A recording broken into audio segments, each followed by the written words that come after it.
Assalamu alaikum student mathematics 4024 welcome to maths guru student the next concept after gradient is the midpoint और mid point का जो question आता है वो भी बिल्कुल फार्मूला बेस्ड होता है। उसमें आपको फार्मूला याद करना पड़ेगा।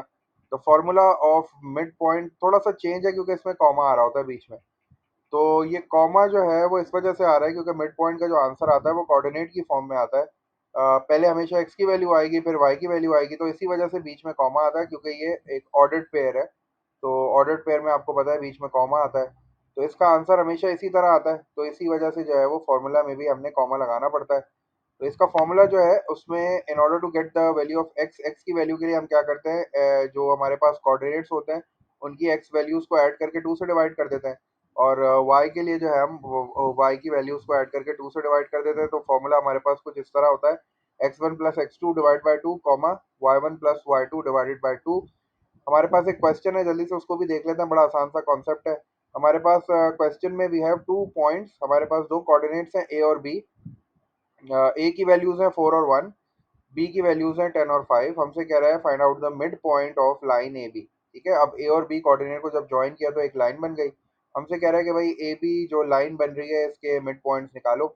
मिड पॉइंट निकालने के लिए सिर्फ जो है वो फर्स्ट पॉइंट को एक्स वन और वाई वन लेबल करना है, सेकंड वाले को एक्स टू और वाई टू लेबल करना है जैसे हम ग्रेडियंट में करते थे। उसके बाद सिर्फ फॉर्मूला लिखना है और वैल्यूज पुट करनी है। हमारे पास फॉर्मूला है x one plus x two upon two y one plus y two upon two. X one की वैल्यू हमारे पास है 4 और x2 की वैल्यू है 10, तो 4 प्लस 10 अपॉन टू हो गया और ये कॉमा लगा दिया तुमने। और y1 की वैल्यू है 1 और y2 है 5, तो 1 प्लस 5 अपॉन टू हो गया।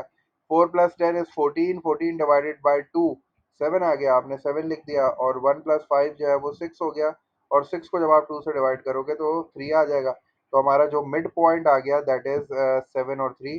और मिड पॉइंट के लिए हम जो है ना वो कैपिटल एम वाला सिंबल यूज करते हैं। तो आप भी याद रखना, मिड पॉइंट जो है वो हम कैपिटल एम वाला सिंबल यूज करते हैं। मिड पॉइंट का जो आंसर आता है वो हमेशा एक्स और वाई की फॉर्म में आता है, ये भी चीज़ हमने डिस्कस कर ली। तो हमने क्लास में जो है वो उसको इसी तरह लिखा था, एम लिखा था और उसके आगे ब्रैकेट में एक्स और वाई लिखा था। वो सिर्फ इस वजह से लिखा था क्योंकि हमें याद रहे कि ये मिड पॉइंट है और इसका आंसर जो है वो कोऑर्डिनेट की फॉर्म में आता है। तो हमारा जो फाइनल आंसर आ गया दैट इज 7 और 3। इसमें से कॉमा नहीं हटाना है और कोई और काम नहीं करना है, this is the final answer. ठीक है, तो ये 1 मार्क का क्वेश्चन है, 1 मार्क के लिए इतनी वर्किंग बहुत है। ऐड करके दिखा दिया, फॉर्मूला लिख दिया और फाइनल आंसर लिख दिया।